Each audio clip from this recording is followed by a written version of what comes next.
हाँ जी दोस्तों। तो पिछली क्लास के अंदर हमने क्रिटिकल पाथ मेथड करा था और इस मेथड के अंदर मैंने आपको बताया था कि दो टाइप के क्वेश्चन पूछे जा सकते हैं। टू टाइप के क्वेश्चंस को पूछा जा सकता है एग्जाम में। पहला कहेगा टोटल फ्लोट या फ्री फ्लोट या इंडिपेंडेंट फ्लोट या स्लैक लगा लो। दूसरा पूछेगा आपसे कि क्रिटिकल पाथ को आइडेंटिफाई करो। ये मैं आपको करा चुका, इसका कॉन्सेप्ट मैं आपको सिखा चुका। आज मैं आपको पढ़ाऊंगा आइडेंटिफाई द क्रिटिकल पाथ, कि किस तरीके से हम किसी क्वेश्चन के अंदर क्रिटिकल पाथ आइडेंटिफाई करेंगे। मतलब आपको ये वाला जो पार्ट है ना, ये पार्ट आपको हर क्वेश्चन में करना होगा। नेटवर्किंग के हर क्वेश्चन में आपसे ये पूछा जा सकता है कि क्रिटिकल पाथ को आइडेंटिफाई करिए। अब किस तरीके से हम क्रिटिकल पाथ को आइडेंटिफाई करेंगे, तो पहले मतलब समझते हैं कि क्रिटिकल पाथ कैसे कहते हैं।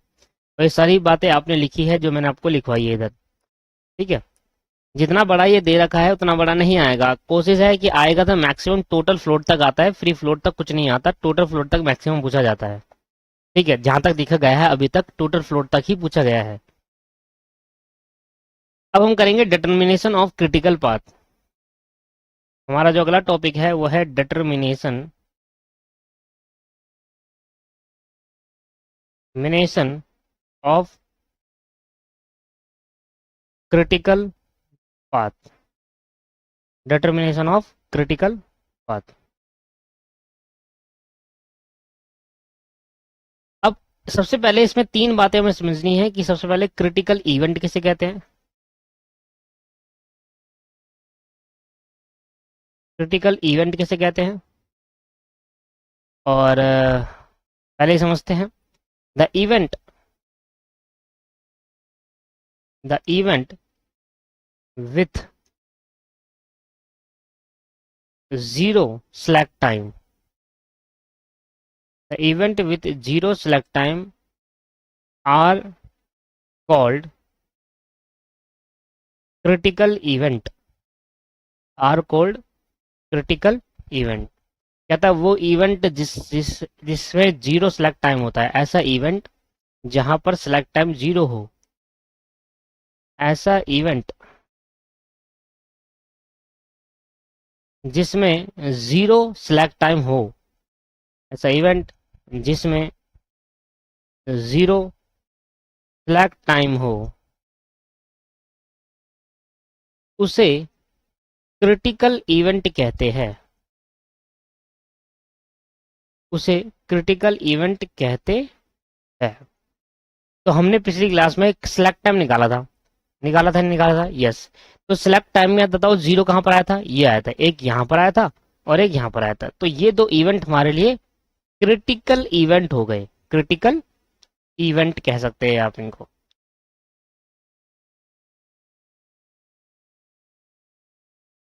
स्लैक टाइम में जिस इवेंट या जिस एक्टिविटी में जीरो आएगा, उस इवेंट को हम क्रिटिकल इवेंट कह देंगे। ठीक। अब देखो ये जो जीरो आया ये कौन सी एक्टिविटी में आया, ये 1 से 2 वाली एक्टिविटी में आया था। ये जीरो कौन सी एक्टिविटी में आया था, 1 से 2 वाली। तो 1 से 2 वाली एक्टिविटी में देखो जीरो कहां पर था। 1 से 2 वाली एक्टिविटी में देखेंगे तो जीरो कहां पर था, सर जीरो यहाँ था 1 वाले में। तो 1 ही आपके पास क्रिटिकल इवेंट हो। ये एक्टिविटी की बात नहीं कर रहा मैं, ये 1 आपके पास क्या हो गया, क्रिटिकल इवेंट हो गया। और 1 से 3 वाली में भी 1 आपके लिए क्रिटिकल इवेंट हो गया। तो क्रिटिकल इवेंट वो होता है जहां पर जीरो आ जाता है। ठीक है। Critical event, the event with zero slack time are called critical event. ऐसा इवेंट जहां पर जीरो स्लैक टाइम हो वो आपके पास क्रिटिकल इवेंट बन जाएगा। जैसे मैंने वहां बताया आपको, वो 2 पॉइंट आपके पास क्रिटिकल इवेंट बन जाएंगे। दूसरा आपसे बोलता है क्रिटिकल एक्टिविटी क्या होती है। दूसरा आपसे पूछ रहा है क्रिटिकल एक्टिविटी क्या होती है। The event the activity. अब यहां पर एक्टिविटी देखो, पेपर में ये नहीं पूछा जाता। ये पहला पॉइंट मैं आपको सिखा रहा हूँ और इसको सेकंड पॉइंट है। हमें सेकंड पॉइंट और थर्ड पॉइंट की बात करनी है। फर्स्ट पॉइंट सिर्फ आपसे कभी कभी ये पूछता है, अगर एमसीक्यू में पूछता है तो पूछता है क्रिटिकल इवेंट क्या होता है। तो सिलेक्ट टाइम में जहां जहां जीरो होगा वो हमारा क्रिटिकल इवेंट रहेगा। और एक्टिविटी आपसे मैक्सिमम टाइम पूछा जाता है। तो ये समझिए कि क्रिटिकल एक्टिविटी क्या होती है। The activity with zero total float.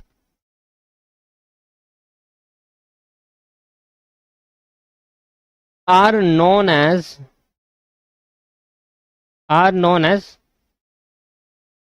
critical activity, are known as critical activity, are known as critical activity। तो क्रिटिकल एक्टिविटी अगर कोई पूछे, भाई कहता है क्रिटिकल एक्टिविटी बताइए, एक्टिविटी मतलब 1 से 2, 1 से 3, 2 से 4, 3 से 4, ये आपकी एक्टिविटी है। तो इसमें क्रिटिकल एक्टिविटी कौन सी है? तो टोटल फ्लोट के अंदर दोस्तों जहां जहां पर जीरो होगा वो हमारी क्रिटिकल एक्टिविटी बनेगी। तो मैंने पिछली क्लास में टोटल फ्लोट निकाला था, टोटल फ्लोट में ये जीरो है, तो यहां पर आपकी एक क्रिटिकल एक्टिविटी क्या होगी? 1 से 2 हमारी क्रिटिकल एक्टिविटी होगी, और ये एक जीरो है तो 2 से 4 हमारी क्रिटिकल एक्टिविटी होगी। तो क्रिटिकल एक्टिविटी कहां पर हुई? इन अबव क्वेश्चन अगर मैं ऊपर क्वेश्चन की बात करूं तो जो मेरी क्रिटिकल एक्टिविटी हो गई वो क्या हो गई दोस्तों? 102 मेरी क्रिटिकल एक्टिविटी है एंड 2 से 4 मेरी क्रिटिकल एक्टिविटी है। जहां पर क्रिटिकल एक्टिविटी क्या होता है? ऐसी एक्टिविटी जिसमें टोटल फ्लोट में जीरो आए, टोटल फ्लोट में जीरो आए, तो वो एक्टिविटी, तो उसे क्रिटिकल एक्टिविटी कहेंगे, उसे क्रिटिकल एक्टिविटी कहेंगे। ऐसी एक्टिविटी जिसमें टोटल फ्लोट में जीरो है, टोटल फ्लोट में जहां पर जीरो आ रहा है वो एक्टिविटी क्रिटिकल एक्टिविटी बन गई। ठीक है, तो क्रिटिकल एक्टिविटी क्या होती है? ऐसी एक्टिविटी जहां पर टोटल फ्लोट जब निकालेंगे, अगर जिस टोटल फ्लोट की एक्टिविटी में जीरो आ जाए वो एक्टिविटी क्या बन जाएगी? क्रिटिकल एक्टिविटी बन जाएगी। सर ये बात तो ठीक है, ये बात तो समझ में आ गई कि क्रिटिकल एक्टिविटी क्या होता है और क्रिटिकल इवेंट, कब किसी इवेंट को क्रिटिकल इवेंट कहेंगे, कब किसी एक्टिविटी को क्रिटिकल एक्टिविटी कहेंगे। तो क्रिटिकल एक्टिविटी वो होती है, हम टोटल फ्लोट में अगर कहीं जीरो आ जाता है तो क्रिटिकल एक्टिविटी है, अगर स्लैक टाइम में कहीं जीरो आ जाता है तो क्रिटिकल इवेंट कहते हैं उसको। बट सर ये एक और पॉइंट है कि क्रिटिकल पार्ट क्या होता है?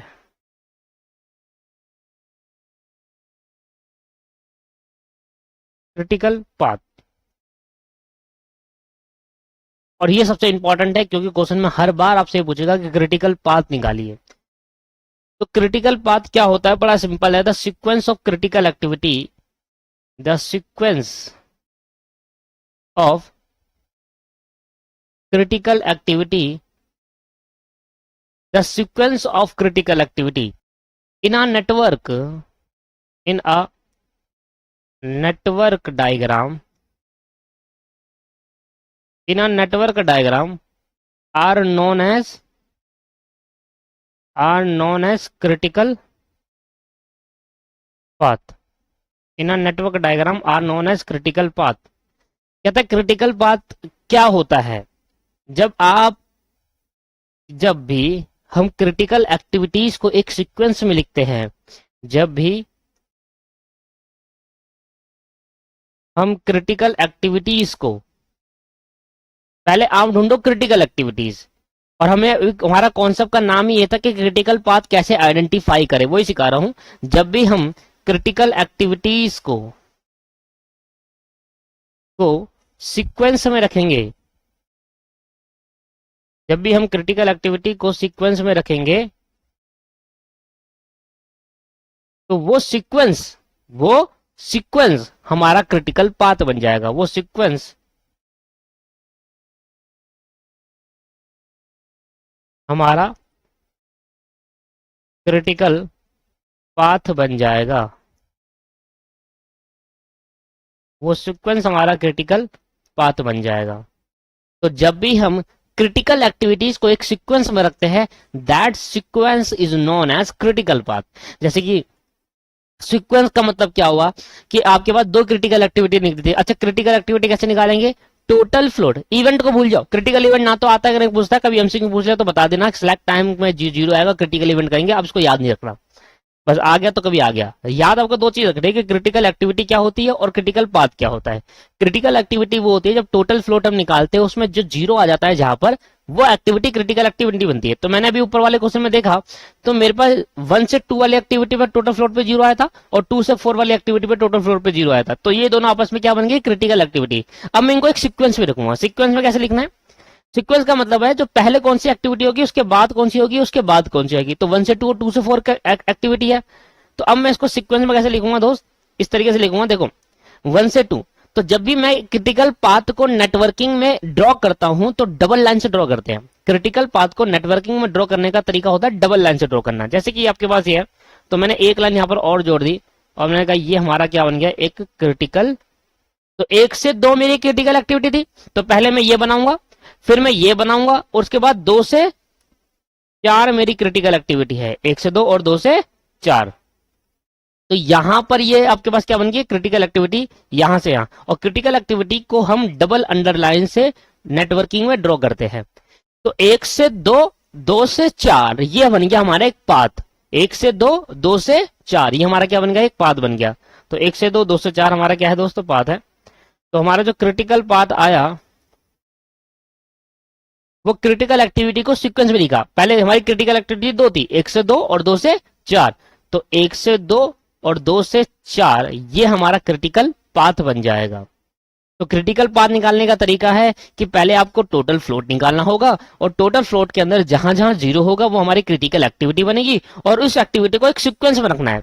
पहले एक्टिविटी 1 होगा, पहले इवेंट 1 होगा, फिर इवेंट 1 से फिनिश होगा इवेंट 2, इवेंट 2 होने के बाद फिर इवेंट 4 होगा ना, ऐसे ही होगा।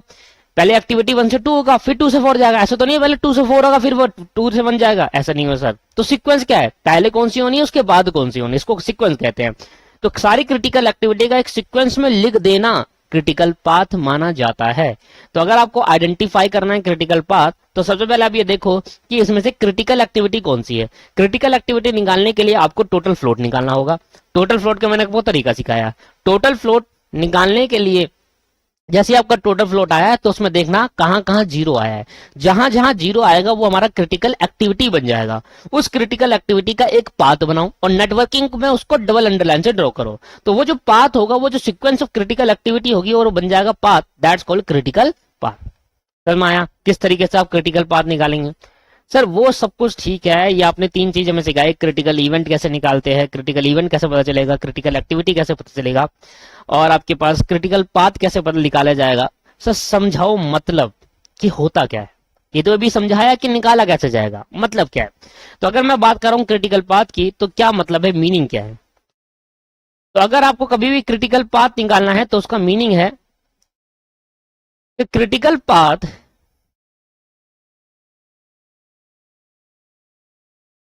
The critical path is the longest path. Critical path is the longest path. Critical path is the longest path in the network diagram. In the network diagram from the starting event, from the starting event to the ending event, from the starting event to the ending event, and and and define the minimum time to and define the minimum time and define the minimum time to minimum time to नहीं, minimum time required to complete, minimum time required to complete the project.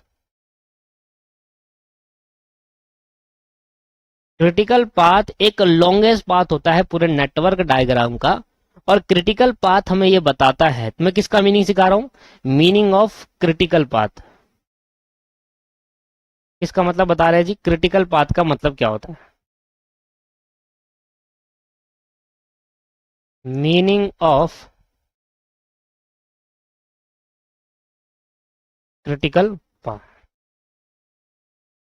Critical path एक longest part होता है पूरे network diagram का, जो कि एक starting point से एंड पॉइंट तक जाता है। और ये हमें बताता है, क्रिटिकल पाथ हमें बताता है कि कितना टाइम हमें मिनिमम चाहिए किसी भी प्रोजेक्ट को कंप्लीट करने के लिए। तो क्रिटिकल पाथ क्या होता है? क्रिटिकल पाथ एक लॉन्गेस्ट पाथ है, लॉन्गेस्ट पाथ होता है नेटवर्क डायग्राम में, लॉन्गेस्ट पाथ होता है नेटवर्क डायग्राम में। और वो हमें बताता है, कि एक प्रोजेक्ट को कंप्लीट करने के लिए, एक प्रोजेक्ट को कंप्लीट करने के लिए मिनिमम कितना टाइम की जरूरत है? एक प्रोजेक्ट को कंप्लीट करने के लिए मिनिमम कितने टाइम की जरूरत है? टाइम की जरूरत है, बस। तो क्रिटिकल पार्ट क्या हमें बताएगा? क्रिटिकल पाथ हमें बताएगा कि ये एक पूरे नेटवर्क डायग्राम का एक लॉन्गेस्ट पाथ होता है, जो हमें बताता है कि पूरे प्रोजेक्ट को कंप्लीट करने के लिए भैया कम से कम इतना टाइम तो चाहिए। और निकालेंगे कैसे? क्रिटिकल एक्टिविटी का सीक्वेंस। क्रिटिकल एक्टिविटी कैसे निकालेंगे? टोटल फ्लोट से। समझ में आया? तो क्रिटिकल पाथ का मतलब समझ में आया कि एक नेटवर्क डायग्राम में जो सबसे लॉन्गेस्ट पाथ होगा, वो लॉन्गेस्ट पाथ हमें बताएगा कि कम से कम इतना टाइम की जरूरत है इस पूरे प्रोजेक्ट को कंप्लीट करने के लिए। तो अगर आप देखो तो क्रिटिकल पाथ कैसे निकाला जाएगा, तो आपने देखा कि क्रिटिकल पाथ जो मैंने निकाला वो 1 से 2 और 2 से 4। अच्छा मुझे बताओ 1 से 2 और 2 से 4 में कितना टाइम लगेगा हमें? सर देखो 1 से 2 और 2 से 4 में देखेंगे तो 1 से 2 वाले काम को करने में, 1 से 2 वाले काम को करने में 4 दिन लगते हैं। ये डेज था ना, 1 से 2 वाली एक्टिविटी को करने में 4 दिन लगते हैं और 2 से 4 वाली एक्टिविटी को करने में 1 दिन लगता है। 2 से 4 वाली एक्टिविटी को करने में कितना लगता है? 1 दिन लगता है। तो मैंने कहा देखो सर 1 से 2 वाली 4 एक्टिविटी में 4 दिन, 1 से 2 वाली में 4 दिन और 2 से 4 में 1 दिन। तो टोटल आपके पास 5 दिन लगेंगे। मतलब ये 5 दिन हमें क्या बताता है? ये 5 दिन बताता है भैया इस पर्टिकुलर प्रोजेक्ट को पूरा करने के लिए आपको 5 दिन तो चाहिए, इसके बिना आप प्रोजेक्ट पूरा नहीं कर सकते। That's the meaning of critical path. Sir कभी कभी क्या होता है दोस्तों, चलो आगे बताता हूं। तो ये आपका पूरा कॉन्सेप्ट था क्रिटिकल पाथ का, जिस तरीके से आपको मैंने क्रिटिकल पाथ समझाया। पाथ मैंने बताया कि क्रिटिकल पाथ कैसे निकालते हैं, क्रिटिकल एक्टिविटीज क्या होती है, एक्टिविटीज को कैसे निकालेंगे, जो टोटल फ्लोट का जीरो जहां होगा वो क्रिटिकल एक्टिविटी बन जाएगी, उसका एक सीक्वेंस में लिखेंगे तो क्रिटिकल पाथ बन जाएगा। और क्रिटिकल पाथ हमें बताता है कि मिनिमम कम कितना टाइम चाहिए हमें किसी प्रोजेक्ट को कंप्लीट करने के लिए, और ये सबसे लॉन्गेस्ट पाथ होता है पूरे प्रोजेक्ट का। ठीक है सर, चलो जो हमारा लॉन्गेस्ट पाथ होगा ना वही हमें बताएगा मिनिमम टाइम। तो अब मैं आपको एक क्वेश्चन कराने जा रहा हूं, और वो क्वेश्चन के अंदर हमें अभी तक जितना भी हमने सीखा पिछली क्लास में और अभी वाली क्लास में, वो सारा कॉन्सेप्ट वापस आएगा और हम करेंगे स्कैनर का पहला क्वेश्चन। आज दोस्तों 11 क्वेश्चन करते हैं। क्वेश्चन नंबर 1, 2010 दिसंबर में, जागो engineer is analyzing the deficiency of its work and service personnel. Its service procedure is classified into the following 7 activity along with the duration. हमारे पे 7 एक्टिविटी दे रखी है और उसकी प्रीडिशन एक्टिविटी दे रखी है और हमें ड्यूरेशन दे रखा है आवर्स में। मतलब एक्टिविटी ए करने में 8 घंटे लग जाएंगे, एक्टिविटी बी करने में 4 घंटे लग जाएंगे, एक्टिविटी सी करने में 6 घंटे, और इस तरीके से आपको पूरा डिटेल दे रखी है। आप जो पूछ रहा है कि सबसे पहले आप तो नेटवर्क डायग्राम बना दो, उसके बाद आप क्रिटिकल पाथ फाइंड आउट करो, उसके बाद एक्सपेक्टेड टाइम को कैलकुलेट करो कि कितना प्रोजेक्ट को एक्सपेक्टेड टाइम क्या होगा, उसके बाद सिलेक्ट टाइम निकालो ईच पाथ का, अर्लीस्ट एंड फिनिश टाइम निकालिए और लेटेस्ट फिनिश और स्टार्टिंग टाइम। ये सारा सीख लिया है हमने और इतना तक पूछेगा आपसे, ये आ गया आपके पास 8 नंबर का। तो पहले हम इस क्वेश्चन को नेटवर्क डायग्राम बनाते हैं। क्वेश्चन नंबर 1 कर रहा हूं स्कैनर का।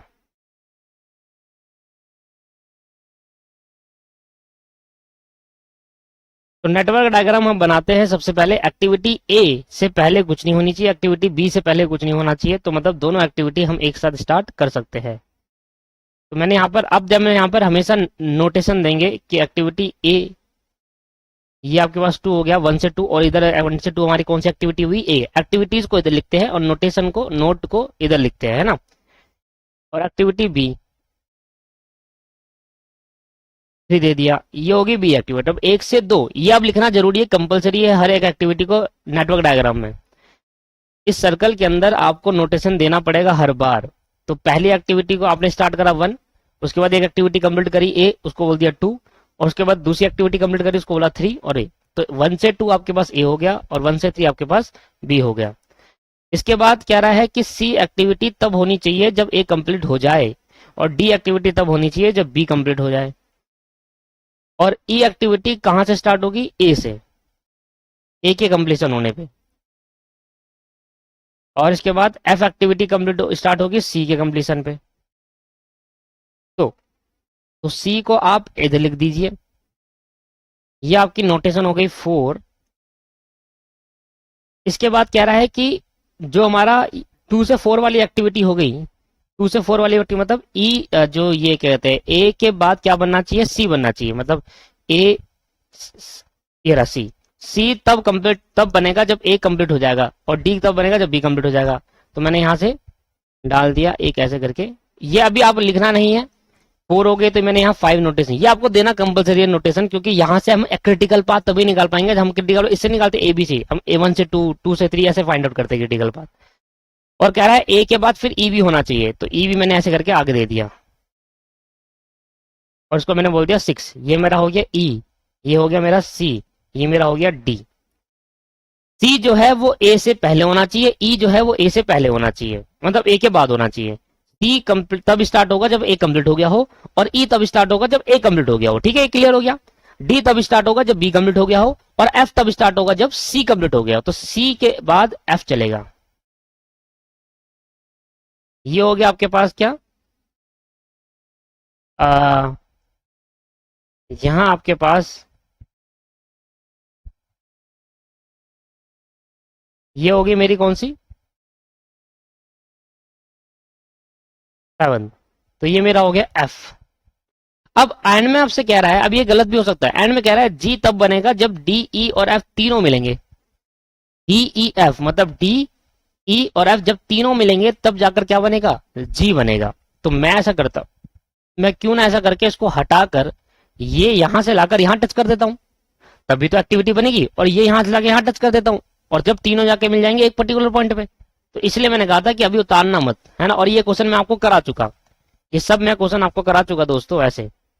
तो ये मेरा बन जाएगा 5th एक्टिविटी, क्योंकि 1 2 3 4 5 हो गया। और यहां से एक्टिविटी ई आएगी, अलग ना करके इसी नोटेशन पे ऐड कर दीजिए आप। तो इससे क्या होगा, जो ई एक्टिविटी वो कहां मिल गया जाकर, इस पॉइंट पर। ऐसी डी एक्टिविटी कहां मिल गया, इस पॉइंट पे मिल गया। तो ई एक्टिविटी का नोटेशन क्या होगा, 2 से 5 ई एक्टिविटी होगी, 3 से 5 ई एक्टिविटी होगी, और 4 से 5 एफ एक्टिविटी होगी। तो इस पॉइंट पर ई भी मिल रहा है, डी भी मिल रहा है, और एफ, और यहां से आप स्टार्ट कर दो एक जी, जो कि 6th पॉइंट होगा, ये हमारा बन जाएगा जी। ठीक है दोस्तों, तो इस तरीके से आपका पहला पॉइंट खत्म हुआ। बोला था नेटवर्क डायग्राम बनाओ, हमने नेटवर्क डायग्राम बना दिया। इसको ऐसे नहीं लिखते। ये पहला पॉइंट कंप्लीट हुआ, नेटवर्क डायग्राम। अब नेटवर्क डायग्राम तो आप बना दिया, पर नेटवर्क डायग्राम बनाने के बाद आपको वहां पर लिखना पड़ेगा ड्यूरेशन। क्या लिखना पड़ेगा, ड्यूरेशन। तो 8 घंटे लगते हैं एक्टिविटी ए कंप्लीट करने में, तो इसको लगते हैं 8 घंटे। एक्टिविटी बी में कितने लगते हैं, 4, फिर 6, फिर 9, फिर 11। एक्टिविटी बी में लगते हैं 4 घंटे। ठीक। एक्टिविटी सी में 6 घंटे लगते हैं, एक्टिविटी डी में 9 घंटे। एक्टिविटी सी में 6 घंटे लगते हैं, एक्टिविटी डी में 9 घंटे लगते हैं, और एक्टिविटी ई में कितने लगते हैं, 11, फिर 3 और फिर 1। इसमें 11 घंटे लगते हैं। एक्टिविटी एफ करने में 3 घंटे लगते हैं, और एक्टिविटी जी करने में 1 घंटे लगता है। और इस तरीके से आपने क्या निकाला, ड्यूरेशन डाल दी कि भाई इस एक्टिविटी को पूरा करने में, मतलब या तो आप एक्टिविटी ए बोल दो या 1 से 2 वाली एक्टिविटी बोल दो, बात एक ही है। एक्टिविटी ए बोल दो या 1 से 2 वाली एक्टिविटी बोल दो, बात एक ही होती है। ठीक है, तरीका अलग है बोलने का। एक्टिविटी ए को 8 घंटे लगेंगे। एक्टिविटी ए कहां से चालू हुई, 1 से 2 ही तो हुई। ठीक है, तो इस तरीके से आपका ये बना। इसके बाद अब आप बॉक्स बनाएंगे हर जगह, क्योंकि आपको निकालना पड़ेगा क्या, लेटेस्ट और स्टार्टिंग टाइम। तो आपने हर जगह बॉक्स बनाए, हर एक नोट पे बॉक्स बनाना है आपको। ध्यान देना, सारे कॉन्सेप्ट दोबारा आएंगे, अब वो वाले जो मैंने प्रीवियस क्लास में आपको सिखाए थे। तो 1 2 3 4 5 और 6 हमारे पास है, तो 6 बॉक्स मैंने आपको बना दिए हैं यहाँ पर।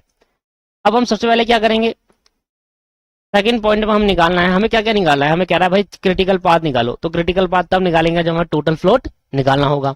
टोटल फ्लोट के लिए हमें क्या चाहिए, earliest starting time finish time और latest finish time starting time, इसमें से चाहिए हमें। तो सबसे पहले हम यहाँ लिखेंगे एक्टिविटीज, फिर यहाँ लिखेंगे सर ड्यूरेशन जो कि आवर्स में होगा। फिर यहां पर हम लिखेंगे आपके पास, ये थोड़ा बड़ा बनाना पड़ेगा क्योंकि अब एक्टिविटीज ज्यादा है। फिर यहां लिखेंगे हम अर्लीस्ट, ये हो गया स्टार्टिंग टाइम और ये हो गया फिनिश टाइम। फिर यहां लिखेंगे लेटेस्ट, ये हो गया स्टार्टिंग टाइम और ये हो गया फिनिश टाइम। जब ये आ जाएगा उसके बाद निकालेंगे टोटल फ्लोट। टोटल फ्लोट आपको पता है कैसे निकालते हैं। और फिर आ जाएगा स्लैक, स्लैक भी मैंने आपको बताया था कैसे निकालते हैं। टोटल फ्लोट का फॉर्मूला होता है latest starting time minus earliest starting time. ये हो गया टोटल फ्लोट निकालने का फॉर्मूला। बस आपको यही याद रखना है, स्लैक निकालने का होता है latest finish time minus earliest finish time. यहाँ स्टार्टिंग टाइम होता है, यहाँ फिनिश टाइम होता है। तो ये आपके फॉर्मूले हैं इसको निकालने के। अब सबसे पहले तो एक्टिविटी लिखो, आपके पास कौन कौन सी एक्टिविटी है। आपके पास एक्टिविटी है ABCD से लेकर G तक, ABCDEF और G।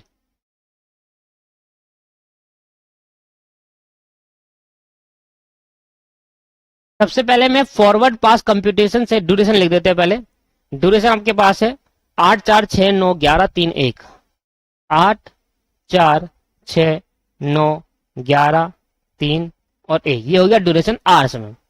अब दोस्तों सबसे पहले हम फॉरवर्ड पास कंप्यूटेशन करेंगे अर्लीस्ट निकालने में, और लेटेस्ट निकालने में करेंगे बैकवर्ड पास कंप्यूटेशन। तरीका मैंने बताया था, कुछ याद नहीं रखना, कुछ मत रखो याद, सिंपल। सबसे पहले हम फॉरवर्ड पास कंप्यूटेशन के लिए यहाँ पर 0 लेट करते हैं। क्या लेट करते हैं, 0। और 0 लेट करेंगे तो 0 + 8 कितना हो जाएगा सर, ये 8 आ जाएगा। मतलब इस एक्टिविटी को पूरा करने के लिए 8 घंटे चाहिए। फिर 0 + 4 यहाँ क्या आ जाएगा, पीछे वाले बॉक्स में लिखना है। पीछे वाला बॉक्स किसको डिनोट कर रहा है, पीछे वाला बॉक्स डिनोट करता है अर्लीस्ट वाले को, और आगे वाला लेटेस्ट वाले को। तो 0 + 8 8, 0 + 4 4। अब इधर 8 + 11, यहां से यहां पहुंचने, पहले यहां से यहां आता हूं, 8 और 6 कितना हो जाएगा, 14। ठीक, 8 और 6 जो हो जाएगा 14। अब जरा ये देखो, यहां से ये से इस वाले पॉइंट को फिल करने के लिए यहां से यहां भी फिल कर सकता हूं, यहां से यहां भी फिल कर सकता हूं, यहां से यहां फिल। अब ये आ गया, एक पॉइंट को फिल करने का एक से ज्यादा तरीके हो गए। तो जो फॉरवर्ड पास कंप्यूटेशन है उसमें हम क्या देखते हैं, एक से ज्यादा तरीके जब होते हैं तो हम मैक्सिमम देखते हैं। तो 8 और 11, तो भैया 8 और 11 हो गए 19, 14 और 3 15 16 17। तो यहां से कैलकुलेशन करूंगा तो 17 आएगा, यहां से यहां कैलकुलेशन करूंगा तो 19 आएगा, और 9 और 4 आपका 13 आया। तो कहां पर मैक्सिमम है, इधर से 19, इधर से 17 और इधर से 13। तो सर 19 मैक्सिमम है, तो ये आ जाएगा 19। 19 और 1 कितना आ जाएगा सर, 20। ठीक है, इस तरीके से करेंगे। तो इस तरीके से हो गया लेटेस्ट पास। तो 0 एक्टिविटी ए के लिए 0 स्टार्टिंग टाइम है ना, ये एक्टिविटी ए के लिए जो स्टार्टिंग टाइम हो गया वो 0 हो गया। एक्टिविटी बी के लिए जो स्टार्टिंग टाइम हुआ 0 हो गया, तो 0 और 0, ये हो गया एक्टिविटी ए के लिए starting time. Earliest starting time, finish time तो हम यहां से कैलकुलेट करके निकालते हैं, ऊपर से नहीं निकालते। अर्लीस्ट स्टार्टिंग टाइम कहां से निकालते हैं, यहां से। तो 0 है एक्टिविटी के लिए, एक्टिविटी बी के लिए स्टार्टिंग टाइम 0 हो गया। एक्टिविटी सी के लिए स्टार्टिंग टाइम 8 हो गया। देखो ये इसका एक्टिविटी है और इसका स्टार्टिंग टाइम यहां होगा, फिनिश यहां होगा ना, स्टार्टिंग यहां होगा, तो 8 है। एक्टिविटी सी के लिए 8 स्टार्टिंग टाइम है। अच्छा, एक्टिविटी डी के लिए स्टार्टिंग टाइम हो गया 4, एक्टिविटी डी के लिए स्टार्टिंग टाइम आपका 4 है। ई के लिए स्टार्टिंग टाइम कितना है? ई के लिए भी स्टार्टिंग टाइम 8 है। ई के लिए भी स्टार्टिंग टाइम 8 है। एफ के लिए जो स्टार्टिंग टाइम है वो 14 है। एफ के लिए स्टार्टिंग टाइम 14 है।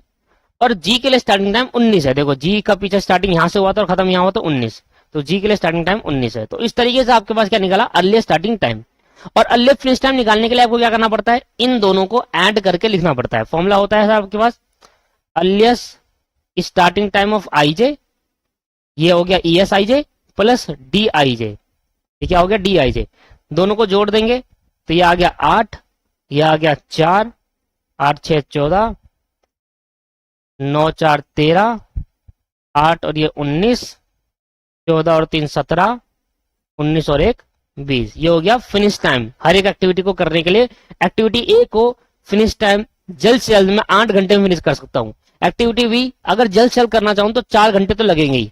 एक्टिविटी डी को जल्द से जल्द 13 घंटे में करूंगा। एक्टिविटी जी को जल्द से जल्द 20 घंटे में करूंगा। तो ये आपका अर्लीस्ट फिनिश टाइम है। स्टार्टिंग टाइम ये है कि एक्टिविटी ए और बी स्टार्ट होगा 0 टाइम से। एक्टिविटी सी तब स्टार्ट होगा जब 8 घंटे उसको हो जाएंगे, क्योंकि ए से बी करने में एक्टिविटी ए को करने में 8 घंटे लगते हैं, तो सी तभी स्टार्ट हो पाएगा जब ए होगा, तो 8 घंटे लगेंगे ए को सी एक्टिविटी को स्टार्ट होने में। अर्लीस्ट टाइम, लेटेस्ट टाइम के फिनिश टाइम निकालते हैं और स्टार्टिंग टाइम कैसे निकालते हैं लेटेस्ट का? ये हो गया latest finish time of I J minus D I J. ये जो आएगा उसमें से इसको माइनस कर दूंगा तो ये आ जाएगा। ठीक है, फिनिश टाइम निकालो, लेटेस्ट फिनिश टाइम। तो जब हम ऐसे निकालते हैं फिनिशिंग टाइम, तो उस केस के अंदर हम करते हैं बैकवर्ड फास्ट कंप्यूटेशन। और बैकवर्ड के लिए जो 20 होता है वो 20 हम यहाँ लिख देते हैं, है ना? याद आ रहा है? 20 यहाँ लिख देते हैं, सेम होता है ये लास्ट वाला पार्ट। और 20 में से जब मैं इधर जाऊंगा तो 20 में से 1 माइनस करूंगा तो क्या आ जाएगा दोस्त? 19 आ जाएगा। 19 में से अब 3 तरीके, 19 में से यहां जाने के एक तरीका है, 19 में से यहां जाने का एक तरीका, 19 में से यहां जाने का एक तरीका है। तो सब मैं कर सकता हूं। 19 में से 11 जाएंगे, क्या बचेगा? 19 माइनस 11 आपके पास बच जाएगा 8। ठीक, 19 माइनस 3 बच जाएगा, 19 माइनस 3 आपके पास बच जाएगा 16। 19 माइनस 9 बच जाएगा आपके पास 10। ठीक है, 19 आया नहीं वाला, 19 में से 11 गए 8 बच गया, माइनस करना है। 19 में से 3 गए 16 बच गया, 19 में से 3 9 गए ये बच गया। अब जब इधर वाले आओगे ना तो इधर वाले में 2 बार आ गया। एक ही चीज को पूरा करने के लिए आपके पास 2 टर्म है। 8 में से 8 गए 0 आ सकता है और 10 में से 4 गए 6 आ सकता है। तो मैं क्या लेता था? मिनिमम। तो 10 में से 4 गए बैकवर्ड पास कंप्यूटेशन में मिनिमम लेते थे। 10 में से 4 गए 6 आया और 10 में से 8 में से 8 गए 0, तो क्या लूंगा? 0। ठीक है सर, क्लियर हो गया? यहां पर क्लियर हो गया। अच्छा, तो यहां पे मैंने लिख दिया सर मेरा जो फिनिश टाइम आपके पास क्या है? फिनिश टाइम लिखना है। ठीक है, फिनिश टाइम आएगा latest finish time. Finish time आपके पास ये वाला होता है, जैसे एक्टिविटी ए के लिए स्टार्टिंग ये हो गया, फिनिश ये हो गया, तो 8 ये हो गया फिनिश टाइम। ठीक है, एक्टिविटी ए के लिए फिनिश टाइम ये हो गया। एक्टिविटी बी के लिए फिनिश टाइम हो गया 10। एक्टिविटी ए के लिए जो फिनिश टाइम हुआ 8, एक्टिविटी बी के लिए हो गया 10। समझ में आ रहा है? पीछे वाला सी के लिए जो फिनिश टाइम है, स्टार्ट यहां हुआ था फिनिश यहां हुआ था, तो 16। सी के लिए जो स्टार्टिंग फिनिश टाइम है वो 16 है। डी के लिए फिनिश टाइम आपके पास 19, एफ के लिए भी 19 है और ई के लिए स्टार्ट यहां होता फिनिश यहां होता 19, तो डी ई एफ के लिए 19 19 19 ही है, क्योंकि तीनों एक ही पॉइंट पे जाके खत्म हुए थे। और जी के लिए जो फिनिश टाइम है वो है 20। जी ये स्टार्ट हुआ था यहां पर और फिनिश हुआ था यहां पर, 20 हो गया। अब जब मैं स्टार्टिंग टाइम निकालूंगा कि कितने लेट से लेट में इस पर्टिकुलर इवेंट को एक्टिविटी को स्टार्ट कर सकता हूं, तो इसमें से डीआईजे माइनस कर देंगे, तो 8 में से 8 गए 0, 10 में से 4 गया 6, मतलब बी एक्टिविटी को आप 6 घंटा लेट कर सकते हो और तब भी सेम टाइम पे स्टार्ट होगा, खत्म होगा। 16 में से 6 गए 10, 19 में से 9 गए 10, 19 में से 11 गए 8, 19 में से 3 गए 16 और 20 में से 1 गया 19। तो ये आपके पास फिनिश टाइम आ गया। अब टोटल फ्लोट निकालने का क्या तरीका था कि latest starting time minus earliest time. ये हो गया स्टार्टिंग टाइम, ये हो गया लेटेस्ट स्टार्टिंग टाइम, ये हो गया, और लेटेस्ट फिनिश अर्लीस्ट टाइम ये हो गया। सॉरी, लेटेस्ट स्टार्टिंग टाइम ये है, अर्लीस्ट स्टार्टिंग टाइम ये है। तो इसमें से इसको माइनस करेंगे। 0 में से 0 गया 0, 6 में से 0 गया 6 बचेगा, 10 में से 8 जाएंगे 2 बचेगा, 10 में से 4 जाएंगे आपके पास 6 बचेगा, 8 में से 8 जाएंगे आपके पास 0 बचेगा, 16 में से 14 जाएंगे आपके पास 2 बचेगा, और 19 में से 0 जाएंगे आपके पास 0 आएगा। सिलेक्ट टाइम कैसे निकालेंगे? फिनिश टाइम और अर्लीस्ट फिनिश टाइम। तो 8 में से 8 जाएंगे 0 बचेगा, 10 में से 4 जाएंगे आपके पास 6 बचेगा, 16 में से 14 जाएंगे आपके पास 2 बचेगा, 19 में से 13 जाएंगे आपके पास 6 बचेगा, 19 में से 19 जाएंगे आपके पास 0, और 19 में से 17 जाएंगे आपके पास 2, और 20 में से 20 जाएंगे आपके पास 0। तो जब टोटल फ्लोट और स्लैक निकालते हो तो ये दोनों हमेशा बराबर आ जाते हैं। इसलिए कभी कभी कहा जाता है कि ये दोनों का मतलब भी बराबर सेम है, पर प्रोसीजर अलग है। ये स्टार्टिंग टाइम से लेते हैं, ये फिनिशिंग टाइम से लेते हैं, पर कभी कभी ये दोनों क्या आ जाते हैं बराबर। तो क्रिटिकल एक्टिविटी कहां हो सकती है? क्रिटिकल एक्टिविटी बोल लो या इवेंट बोल लो। इवेंट की बात करेंगे तो स्लैक में देखेंगे, एक्टिविटी की बात करेंगे तो वो कहां देखेंगे दोस्त? फ्लोट में देखेंगे। तो क्रिटिकल एक्टिविटी बता दो क्या होती है। क्रिटिकल एक्टिविटी जहां पर क्या आ जाएगा दोस्तों, जहां पर 0 आएगा टोटल फ्लोट में, तो यहां 0 आया तो इसको यस कर देंगे कि भाई ये क्रिटिकल एक्टिविटी है। ये 0 नहीं आया, हटा दो हटा दो हटा दो। इधर 0 आया, इधर यस कर दो कि भाई ये हमारी क्रिटिकल एक्टिविटी हो गई। इधर नहीं आया, इधर 0 आया तो यस। तो जहां हमारी क्रिटिकल एक्टिविटी को डबल अंडरलाइन से नेटवर्किंग में लेंगे, तो हमारी ए एक्टिविटी क्रिटिकल है, ई एक्टिविटी क्रिटिकल है, और हमारी जी एक्टिविटी क्रिटिकल है। तो हमने यहाँ क्रिटिकल एक्टिविटी लिख दी, क्रिटिकल एक्टिविटी लिख दिया। तो क्रिटिकल एक्टिविटी है ए, ई एंड जी। तो क्रिटिकल का पाथ कैसे बनाएंगे? क्रिटिकल पाथ, तो क्रिटिकल पाथ कैसे बनाएंगे? ए एक्टिविटी होती है स्टार्ट 1 से 2 तक। ई एक्टिविटी कैसे स्टार्ट होती है? देखो, ए है, ई है और जी है, ये हमारी 3 क्रिटिकल एक्टिविटी होगी। ई, ए, ई और जी, ये हमारी 3 एक्टिविटी होगी। तो उसको पहुंचने के लिए कैसे करना पड़ेगा भाई? यहां से पहले यहां जाना पड़ेगा, फिर उसके बाद यहां से यहां आना पड़ेगा। देखो आपको डबल अंडरलाइन से क्रॉस करना है, ये हमारी क्रिटिकल, और फिर यहां से यहां जाना पड़ेगा। This is the longest path. ये हमारा क्या है? Longest path.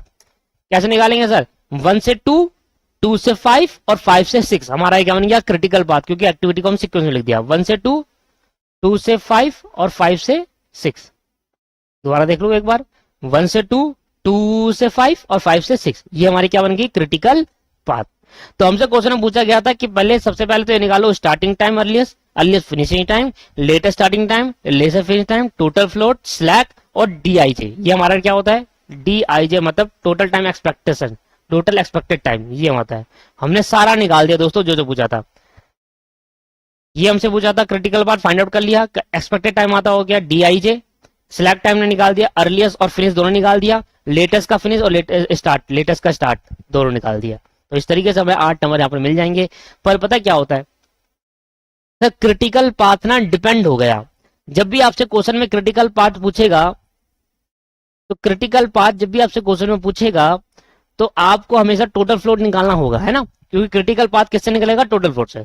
अगर सुनो, क्वेश्चन के अंदर अगर कभी कभी ऐसा होता है कि क्वेश्चन के अंदर आपसे टोटल फ्लोट नहीं कहता निकालने को, क्वेश्चन के अंदर कहता है कि हम टोटल फ्लोट मत निकाल के दिखाइए, आप सिर्फ क्रिटिकल पाथ बता दीजिए। तो आप समझोगे यार क्रिटिकल पाथ क्वेश्चन में बोल रहा है और क्रिटिकल पाथ निकलता है टोटल फ्लोट से, तो भैया अब तो आपको टोटल फ्लोट निकालना ही पड़ेगा, क्योंकि नहीं बोलेगा तब भी मजबूरी निकालना पड़ेगा, क्योंकि क्रिटिकल पाथ को निकालने के लिए क्या चाहिए? टोटल फ्लोट की वैल्यूज, और जहां 0 आएगा उस वैल्यूज को हम क्रिटिकल एक्टिविटी कहेंगे और वहां से क्रिटिकल पाथ निकलेगा। दोस्तों कभी कभी क्वेश्चन के अंदर आपसे सिंपली कहता है कि आप टोटल फ्लोट मत निकालिए, टोटल फ्लोट निकालने की कोई जरूरत नहीं है, आप वैसे क्रिटिकल पार्ट निकालेंगे। तो क्या तरीका होगा कि कैसे हम बिना टोटल फ्लोट निकाले क्रिटिकल पाथ फाइंड आउट करेंगे? How to find critical path without calculating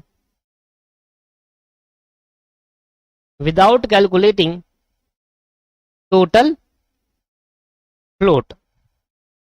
बिना टोटल फ्लोट निकाले हम क्रिटिकल पाथ कैसे फाइंड आउट कर सकते हैं? तो how to calculate critical path without calculating the total float, बहुत इंपॉर्टेंट है। कभी कभी क्वेश्चन के अंदर कहता है कि हमें नहीं चाहिए टोटल फ्लोट, हमें आप क्रिटिकल पाथ निकाल कर दे दीजिए। तो अभी तक मैंने आपको सिखाया था कि क्रिटिकल पाथ जो निकाला जाता है वो टोटल फ्लोट निकालने के बाद ही निकल पाएगा, क्योंकि टोटल फ्लोट पे डिपेंड है। अब मैं आपको सिखा रहा हूं कि किस तरीके से आप क्रिटिकल पाथ निकालेंगे बिना टोटल फ्लोट निकाले। तो इसके लिए हमारा जो पहला स्टेप होता है, स्टेप नंबर 1, सबसे पहले हमें फाइंड आउट करना होता है firstly find out possible parts, firstly find out the possible path to complete the entire project। To complete the entire project. एक प्रोजेक्ट को पूरा कंप्लीट करने के क्या क्या पाथ हो सकते हैं, क्या मतलब सर?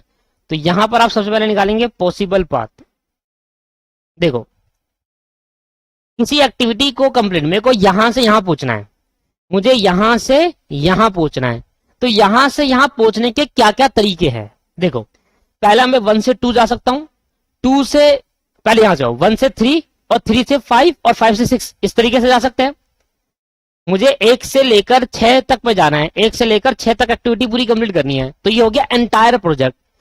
1 से लेकर 6 तक पहुंचने में क्या क्या तरीके हैं कि पहले आप 1 से 3 जा सकते हो, फिर 3 से 5 जा सकते हो, फिर 5 से 6, एक पाथ ये हो गया, 1 से 3, 3 से 5 और 5 से 6, तो ये आपके पास पॉसिबल पाथ में आता है। तो वह 1 से 3, 3 से 4 और 3 से 5 और 5 से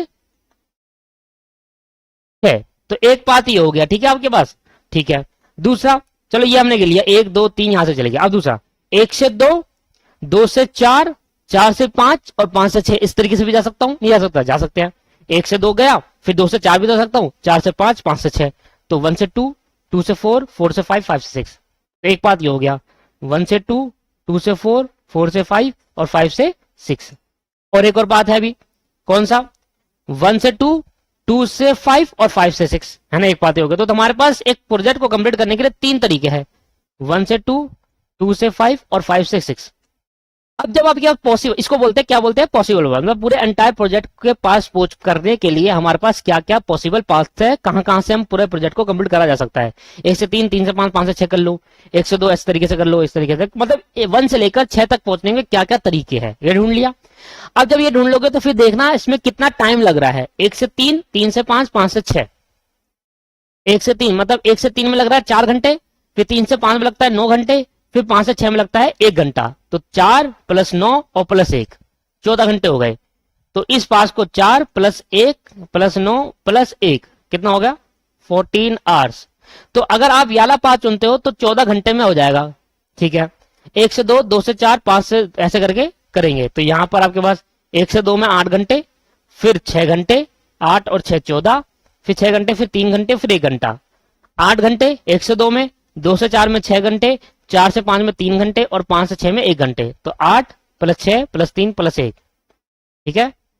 8 + 6 + 3 + 1, तो 8 6 14 और 1 15, 15 16 17 18, 18 घंटे लग जाएंगे अगर ये पॉसिबल पाथ से करोगे तो। अब ये पॉसिबल पाथ से देखना कितने लग रहे हैं। 1 से 2 8 घंटे, 2 से 5 11 और 5 से 6 1, तो 8 11 + 1, 8 + 11 और +1, ये हो गया सर आपके पास 20।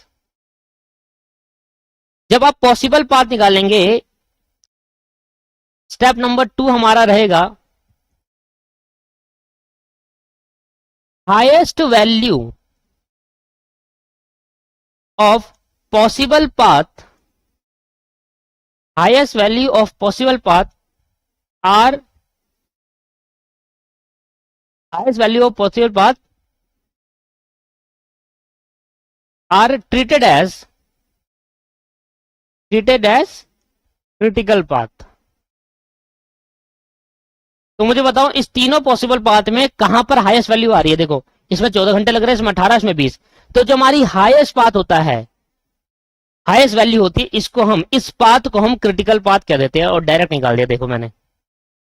और यही आया था मेरा 1 से 2, 2 से 5 और 5 से 6, उससे भी 1 से 2, 2 से 5 और 5 से 6, मैंने डायरेक्टली फाइंड आउट कर दिया बिना फ्रॉड निकाले। और कैसे फाइंड आउट करा कि पहले आप पॉसिबल पाथ निकालेंगे, पॉसिबल पाथ में जो सबसे बड़ी वैल्यू होगी उसको हम क्रिटिकल पाथ बोलेंगे। सबसे बड़ी वैल्यू क्यों?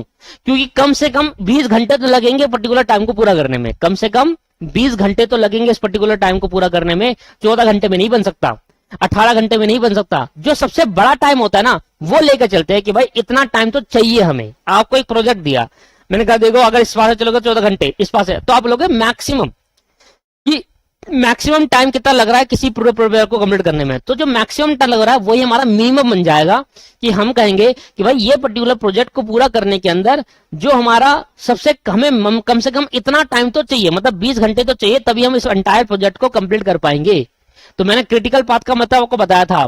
क्रिटिकल पाथ का मतलब होता है एक लॉन्गेस्ट पाथ है, होता है नेटवर्क डायग्राम में, वो हमें बताता है कि एक प्रोजेक्ट को कंप्लीट करने के लिए मिनिमम कितना टाइम लगे, कितने टाइम की जरूरत है।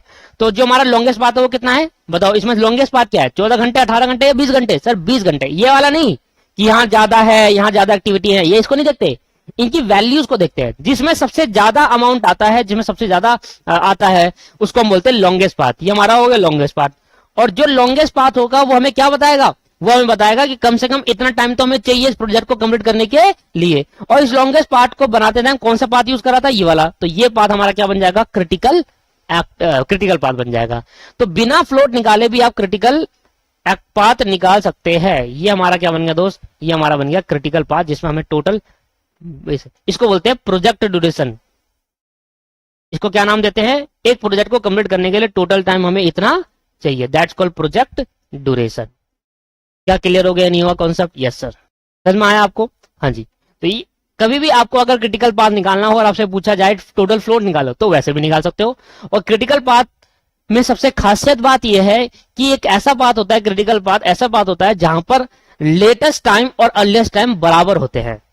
नोट अगर मैं लिखूं तो क्रिटिकल पाथ में अगर ध्यान से देखे, ऐसे लिखो, क्रिटिकल पाथ में अगर ध्यान से देखे तो इसमें लेटेस्ट टाइम, अभी अर्लीस्ट होता है, फिनिश भी हो सकता है, लेटेस्ट टाइम और अर्लीस्ट टाइम दोनों बराबर होते हैं। अर्लीस्ट टाइम दोनों इक्वल होते हैं। नेटवर्क डायग्राम में एमसीक्यू में पूछा जा सकता है, नेटवर्क डायग्राम में।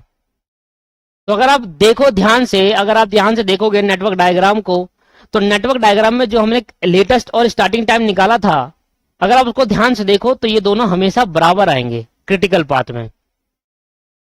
यही था ना क्रिटिकल पाथ, यहां से यहां, यहां से यहां और यहां से यहां। इसमें 4 नोटेशन आई, 1 2 3 और 4 नोटेशन का देखो स्टार्टिंग और अर्लीस्ट टाइम क्या है, बराबर है। इसमें देखो ये अनइक्वल, इसमें देखो अनइक्वल, इसलिए इनको क्या बोला, क्रिटिकल पाथ नहीं है। तो एक खासियत है क्रिटिकल पाथ में कि यहाँ पर टोटल टाइम क्या आता है, बराबर आ जाता है। टोटल टाइम मतलब लेटेस्ट और स्टार्टिंग टाइम बराबर आ जाता है। तो ये नोट लिखवा दिया मैंने आपको। मैंने अभी बता दिया आपको किस तरीके से निकालेंगे बिना फ्लोट निकाले। तो इस तरीके से आपका ही क्रिटिकल पाथ निकला मेरे दोस्त। जैसे कि पहला क्वेश्चन हमारा हो गया। अब इस जो पहला क्वेश्चन हुआ वो बिल्कुल सही तरीके से हुआ, जिसमें हमने सारी चीजें फाइंड आउट कर ली। ठीक है, दूसरा क्वेश्चन मैं आपको करा चुका था, ये तो सिंपल था, 2 नंबर का मार्क्स का था। तीसरा क्वेश्चन मैं आपको करा चुका था, इसके अंदर कोई अलग से फाइंड आउट नहीं करता, सिर्फ नेटवर्क डायग्राम बनाना था, ये मैं आपको करा चुका। तीसरा क्वेश्चन जो है याला, तीसरा क्वेश्चन क्या 2 बार तीसरा आ गया क्या, चौथा क्वेश्चन है याला, है ना। फोर्थ क्वेश्चन जो है मैं आपको करा चुका, सिर्फ सिंपली इसमें नेटवर्क डायग्राम बनाने को बोला। अगर आप क्रिटिकल पाथ निकालना चाहते हैं तो इसमें एक्स्ट्रा क्वेश्चन आप कर सकते हैं। जो हमारा ये वाला क्वेश्चन था, ये 5वां हुआ, ये वाला क्वेश्चन था, इसके अंदर बोला तो भाई नेटवर्क डायग्राम बनाओ और क्रिटिकल पाथ फाइंड करो, टोटल ड्यूरेशन फाइंड करो प्रोजेक्ट की। समझ में आया? अब नेटवर्क डायग्राम बना लूंगा, ठीक है, क्रिटिकल पाथ निकालूंगा, पर क्रिटिकल पाथ निकालने के लिए टोटल फ्लोट चाहिए था। पर अब हमने ये भी सीख लिया कि बिना फ्लोट के क्रिटिकल पाथ कैसे निकाला जाएगा। पहले पॉसिबल पाथ निकालो, उसमें जो मैक्सिमम ड्यूरेशन होगा वही हमारा क्रिटिकल पाथ माना जाएगा। और क्रिटिकल पाथ में जो टोटल ड्यूरेशन होता है उसको क्या कहते हैं, प्रोजेक्ट ड्यूरेशन या टोटल ड्यूरेशन। अब इसका आपको सिंपली क्या करना है, सिंपली इस एक्टिविटी को आपको परफॉर्म करना है, नेटवर्क डायग्राम बनाना है और उसमें निकालने पॉसिबल पाथ। उसका जो हाईएस्ट होगा वही हमारा क्रिटिकल पाथ बन जाएगा। देखो ये ऐसा क्वेश्चन बना जिसके अंदर आपसे ये नहीं पूछा कि फ्लोट निकालो, आप डायरेक्टली पूछ लिया क्रिटिकल पाथ निकालो। तो हमने वो सीख लिया है। फोर्थ क्वेश्चन दोबारा करेंगे और दोबारा नेटवर्क डायग्राम बनाएंगे।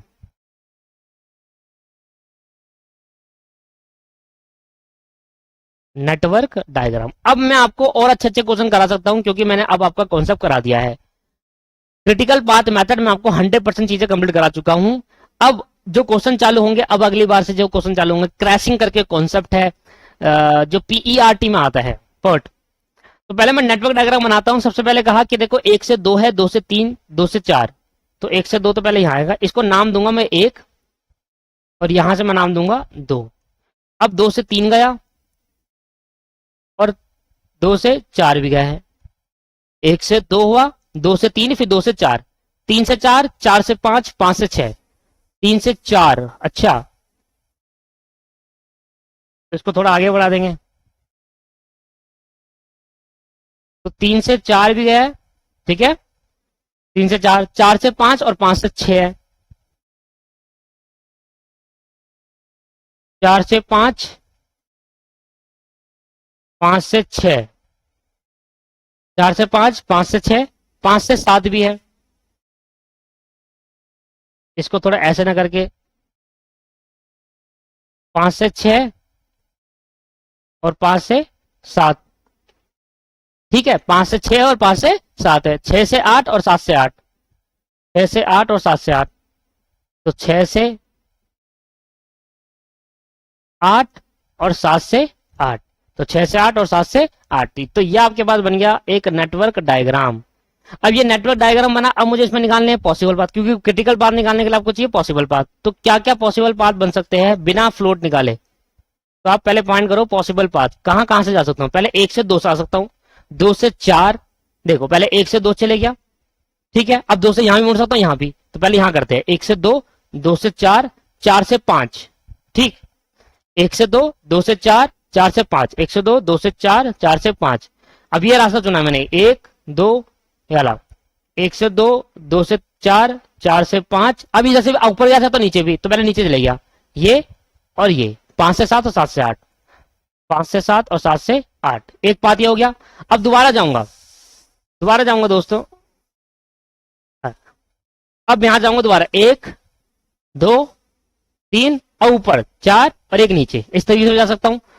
तो क्या होगा दूसरा पाथ, 1 से 2, 2 से 4, 4 से 5 और 5 से 6 और 5 से 6 से 8। अब दोबारा, अब 1 से 2 जाऊंगा, 2 से 3, 3 से 4, 4 से 5, 5 से 6 और 6 से 7, इस तरीके से आ सकता हूं। तो 1 से 2, 2 से 3, 4 पाथ बन गए, 1 से 2, 2 से 3, 3 से 4, 4 से 5, 5 से 6 और 6 से 8, एक ये हो गया। अब यहां से यहां गया था, अब यहां से यहां मुड़ जाऊंगा, 1 से 2, 2 से 3, 3 से 4, 4 से 5, यहां पर और यहां पर, एक ये भी तो बन गया। तो क्या क्या हुआ दोस्तों, ये भी 1 से 2, 2 से 3, 3 से 4, 4 से 5, 5 से 7, सॉरी 6 नहीं है, 7 है, फिर 8 है, 7 है, फिर 8 है। अब ये मेरे पे टोटल पॉसिबल पाथ निकल गए कि इस प्रोजेक्ट को पूरा करने के लिए इस तरीके से मैं कंप्लीट कर सकता हूं, और इसके अंदर जो हाईएस्ट वैल्यू आएगी वही हमारा क्रिटिकल पाथ माना जाएगा बिना किसी फ्लोट निकाले। क्लियर हो गया, नहीं हो गया? चलो अब यहां पर सबसे पहले तो ड्यूरेशन लिखो कि एक्टिविटी ए को 1 से 2 कंप्लीट करने में 2 महीने लगते हैं, 3, 2 से 3 करने में 3 महीने, इस एक्टिविटी को करने के लिए 2 महीने चाहिए, 2 से 3 के लिए 3 महीने चाहिए, 2 से 4 के लिए 1 महीना चाहिए, 3 से 4 के लिए 2 महीने, 2 से 4 के लिए 1 महीने, 3 से 4 के लिए 2 महीने, ठीक है। और आगे 4 से 5 के लिए 3 महीने, 5 से 6 के लिए 2 महीने, 4 से 5 के लिए 3 महीने, 5 से 6 के लिए 2 महीने।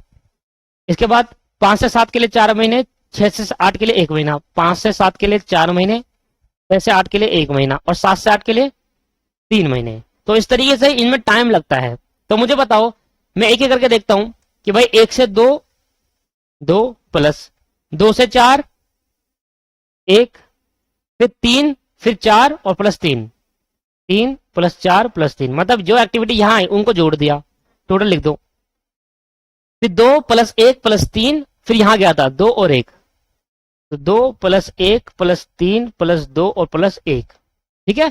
फिर अब इसकी बारी, यहां से यहां गया था 2 प्लस 3 प्लस 2, फिर 3, 2 3 2 3, तो पहले जोड़ दो 2 3 प्लस 2 और प्लस 3। अब यहां से पहले मैं ऊपर गया था 2 और 1, देख लो ना इधर, प्लस 2 और प्लस 1, फिर यहां तक पहुंचने के बाद फिर नीचे को आया था, तो 2 प्लस 3 प्लस 2 प्लस 3, फिर 4 और प्लस 3, यहां तक आया, यहां के बाद नीचे आया, फिर ऊपर गया है ना 4 और 3। और देखो अब इन सबका कर दो टोटल,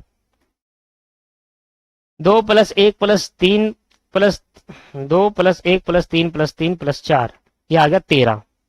तो यहां लगेंगे 13 मंथ, अगर पॉसिबल पाथ ऊपर वाले में, सबसे पहले में लगेंगे 13 मंथ, इस वाले में 2 प्लस 1 प्लस 3 प्लस 2 प्लस 1, ये आ गया 9 मंथ।